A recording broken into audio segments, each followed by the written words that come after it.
अब तक ज़ेलेंस्की जिस दोस्त पर सबसे ज्यादा भरोसा करते थे, उसी ने ज़ेलेंस्की को धोखा दे दिया। हथियार के नाम पर यूक्रेन को एक देश ने कबाड़ सप्लाई किया। यूक्रेन की सेना को इस वक्त हथियारों की भारी जरूरत है, लेकिन उसे बदले में मिला है पुराना हथियार, वो हथियार जिसे देने वाले ने खुद उसे रिटायर कर दिया।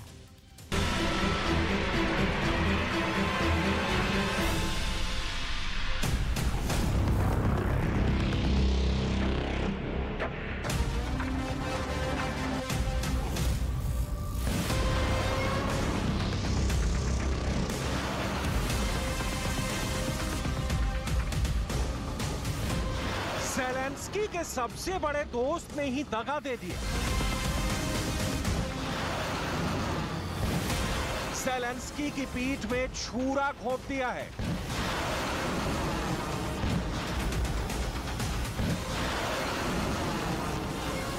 कहें तो दुश्मन ना करें, दोस्त ने वो काम किया है। इस दोस्त ने ज़ेलेंस्की का भरोसा तोड़ दिया है। उस यकीन को तोड़ दिया है जिसके सहारे ज़ेलेंस्की बलशाली पुतिन से पंगा ले रहे हैं।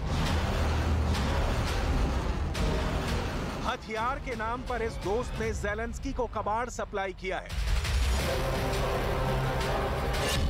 ज़ेलेंस्की को किस देश ने कबाड़ में डाल दिए जाने वाले एयर डिफेंस सिस्टम की सप्लाई की है? यूरोप के किस देश ने ज़ेलेंस्की को इतना बड़ा धोखा दिया है? यूरोप से आए एयर डिफेंस सिस्टम में क्या खामियां हैं? ये एयर डिफेंस सिस्टम कितना पुराना है? और सबसे बड़ा सवाल ये कि क्या ज़ेलेंस्की को कबाड़ हथियार में पहली बार मिले हैं? क्योंकि युद्ध में नाटो देशों की ओर से कई बार ऐसे हथियार यूक्रेन भेजे गए हैं जिन्हें खुद उन देशों ने तो रिटायर कर दिया है, लेकिन उसे यूक्रेन में युद्ध लड़ने के लिए भेज दिया।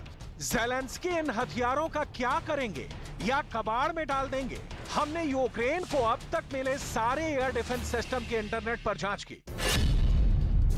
जर्मनी ने यूक्रेन को अपना best iris T SLM air defence system दिया है।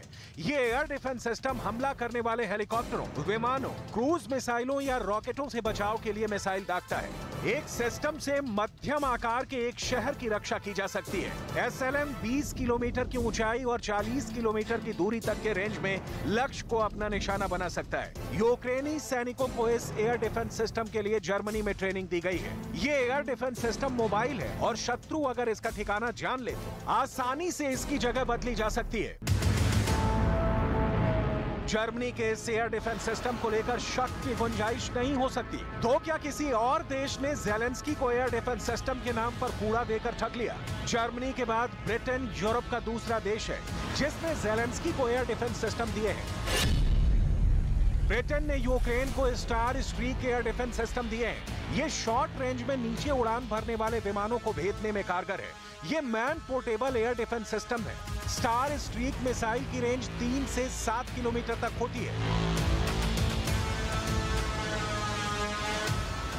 यूक्रेन की सेना इस वक्त इसी स्टार स्ट्रीक सिस्टम से रूस की सेना को निशाना बना रही है। मतलब ये सिस्टम भी ज़ेलेंस्की के बहुत काम आ रहा है। सवाल है, ना जर्मनी ने ना ब्रिटेन ने धोखा दिया, तो फिर किसने ज़ेलेंस्की को पुराने हथियार चिपका दिए? क्योंकि इजराइल ने आयरन डोम एयर डिफेंस सिस्टम देने से इनकार कर दिया था।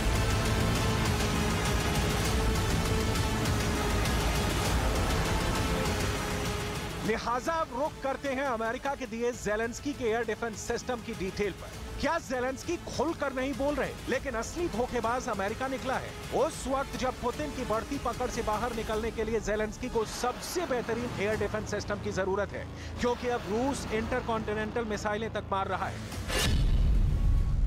Berdyansk, Chernihiv, Kharkiv, Odesa, Sumy और राजधानी कीव यूक्रेन का जर्रा जर्रा दहशत में है।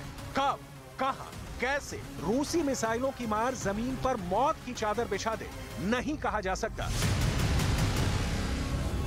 ज़ेलेंस्की यूरोप के दोहरे रवैये के पुराने शिकार हैं। लेपर्ड के नाम पर भी जर्मनी ने कुछ ऐसा ही किया। वादा लेपर्ड 2 का किया और यूक्रेन भेजा लेपर्ड 1, जिसे वो खुद रिटायर कर चुका है। यूक्रेन इस वक्त यूरोप और अमेरिका के हथियार खपाने का डंपिंग ग्राउंड बन गया है। यूरोपीय देश रूस से यूक्रेन की रक्षा के नाम पर जेलेंस्की को पुराने हथियार थमा देते हैं, जिसका नतीजा युद्ध मैदान में जेलेंस्की को भुगतना पड़ता है। और उस पर तुर्रा ये कि जेलेंस्की इन हथियारों को लेने से मना भी नहीं कर सकते, क्योंकि डूबते को तिनके का सहारा भी काफी होता है। एक दूसरा सवाल ये कि क्या यूक्रेन में वो काबिलियत है कि वो यूरोप या अमेरिका के सबसे उन्नत एयर डिफेंस सिस्टम को ऑपरेट भी कर सके। उदाहरण जेलेंस्की ने खुद दिया है। उनके पास अमेरिका से आ रहे पैट्रियट मिसाइल को तैनात करने की फिलहाल क्षमता